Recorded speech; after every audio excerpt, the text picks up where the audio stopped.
Oh man, it's been a pretty whirlwind 24 hours to say the least, but it's been all worth it, man. Again, first off, I like to address this issue that it came up from the article that Joe Rexrode wrote. I mean, that was totally out of context. I mean, that was something that I was talking about with the media when I first got hired. That was never any attempt to target our fans in any way. I mean, there's no way. I like to consider myself smarter than that anyway, but he called me and apologized because that wasn't the context of our conversation.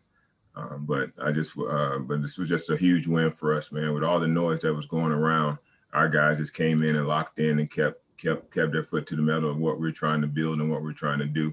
So I'm super proud of that. Super proud of their efforts on the defensive board against a team like that, which was holding that team to 3 offensive rebounds. With the size that they have, I mean, it was just unbelievable. And then we shared the ball on offense and did everything that we need to do to make sure that we put enough points on the board. Thanks a lot, Coach. Just a reminder for everybody to use the raise hand feature, and I'll call on you one by one here. Robbie, do you want to start us off? Yeah, Stack, what's gotten into your 2 seniors, Max Evans and Cleavon Brown, recently?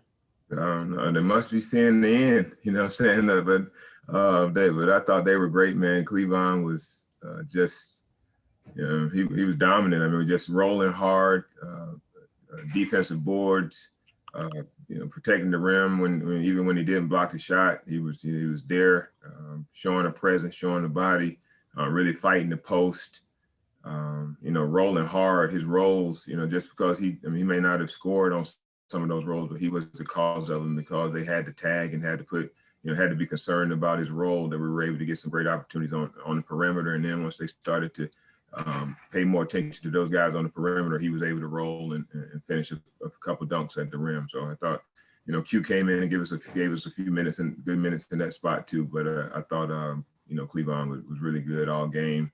Maxwell, he brought the defensive energy, on the perimeter, guarding all of those guys. And, when he sets the tone defensively, his offense normally, he finds a good rhythm offensively. I thought he made great decisions when he wasn't, shooting the basketball. He still got in the paint and made some good plays at the basket as well as some good passes out too. So, we're growing, man. Our team is coming together at the right time. We wouldn't hope that we wasn't in the hole that we are in, but we're just going to continue to try to fight our way out of it. I think this is a huge confidence builder against a really good team. I watched this team all year, and they do a lot of good things with their size, their perimeter play, how they defend. I just thought it was how the game was officiated great. I mean, they let us play both ways. It probably could have been some ticky-tack fouls called both ways, but, they established and set the tone for us to, in my mind, it's 2 of the toughest teams in this league as far as just the size, makeup, and the toughness, and they let them play. Drake, go ahead. Yeah, Stack. I mean, as much as the 3-point success will probably be praised, but the fact that trapping in the corners as soon as Iverson or DJ would get across half court, that this team was whether it be Max, whether it be Scotty, that forced a lot of problems and a lot of turnovers. You guys get easy buckets first and second half. I mean, how pleased were you with that? I was really pleased. I mean, I thought our traps were great. I mean, we came in and had, high hand.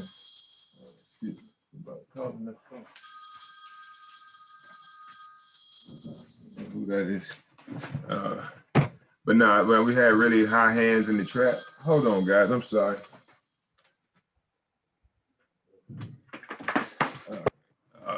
The guys, our bigs were low. Wasn't allowing those guards to beat them around. And then when they picked up the ball, we had really high hands. We were able to get a couple steals, made them call a timeout one time.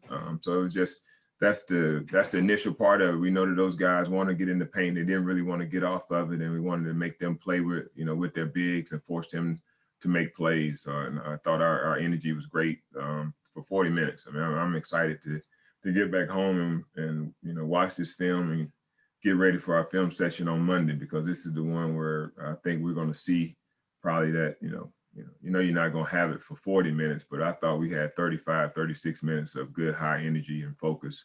And that was, and you see the result. Thanks, Drake. Tyler, go ahead. Yeah, hey Stack. I guess tonight's a game where you guys come out, scored first, I think 7 points there, or 9 off threes. Obviously, it was 9-4 there early, and kind of from there you guys kept attacking. I think when shots are falling for you guys, you're obviously pretty hard to beat. You can compete with the top teams in the league. I guess from your perspective, what do you see out there when you guys are making shots? Cleveland's doing things he hasn't done all year. Kind of everything's rolling together. Yeah, I mean, the ball was moving, but I thought we were smart. We didn't just settle on the perimeter, even though we had some, shots. We put our head down and we got in the paint. Again, like I said, to win the paint points against this team too, with those guys that like to penetrate and how they like to punch it into to Tulu. I just thought, we were right there, even when they got me. I think Tulu had a basket in there. Smith had a basket in there, but we were right there. We had a body between them and the basket, even when they, called a couple fouls on us. But it was just good energy, good effort across the board. Robbie, you got another one? Yeah. Sorry. Stack up. You talked about the quote from the Rexroad article. Was the Trump quote the one that you were talking about that you felt was out of context? Were there other ones, and what was the context, I guess? Well, the context was we were talking about, I think it was more about, Goodman and some of those guys when I was hired, about what kind of hire it was and this and that. And that's when I was talking about, my playing career and, and being able to be around basketball as long as I have, that, the process that I went through, this whole thing, it wasn't just a friend that hired me, as what people made it seem like, that Malcolm was a friend, but I had to talk to the chancellor. I had to talk to the board of trustees. I had to go through that whole process to be able to get to this job. And it's something that I wanted. And it wasn't any, I think when you watched that quote, it was talking about what happened when we got here, the diversity of the staff. It was in no way was it toward any of our fans, because none of them was even, I didn't get that type of response when I was hired. It was from the Jeff Goodmans and those type of guys. When I said you guys, when you saw that, it was talking more to Joe and the media. I mean, it was addressed more to the media about, how we came in and how we looked. It wasn't the traditional. We didn't check the boxes for all that, but just again, like I said, I think he left a lot of stuff on the cutting room floor when it came to that story. I mean, and I was a little reluctant to do it. I tell you guys all the time. Good thing about it, I zoomed it. You know what I'm saying? We zoomed it and we recorded it, so it's it's in the archives to show the context of exactly what was said and how we were talking about it. But again, I know journalism today has taken a little bit of a different turn. And it's unfortunate that that's what we have to talk about right now, because we hadn't been winning games. But I'm in for the long haul. I appreciate our fans. I've talked about growing our fan base. Yeah, I said that, of course, with me being an African-American, I would like to see more African. Once we do have fans back, I want to get out into this community, in the Nashville community, and have reach out to the African-American community, have them sitting in the stands as well. We got 100 people moving to Nashville today. I want to have more of them. Then that wasn't a shout on our faithful that have been there for 50 years. Like I said, I love hearing the stories of people, who tell me that, I went to all the games as a kid. I can't wait for you to get it back right. But at the same time, man, I understand the reality. I am a Black man that has one of the few Power 5 jobs, and I'm not foolish enough to think that everybody's happy for me, and everybody wants me in this position, and that's what I was addressing. It was definitely no way and in no shape, form an attack on our fans, or some people were saying that because the fans are booing me. When have the fans booed me? They hadn't even been in the games this year. So it's just like it's funny, some of the things that are said, but please let these our fans know that I am, I appreciate them. I appreciate their support for our team. they understand the dynamic, I mean, of who we are and what we inherit, the true fans do. You know what I'm saying? A lot of comments talking about our record.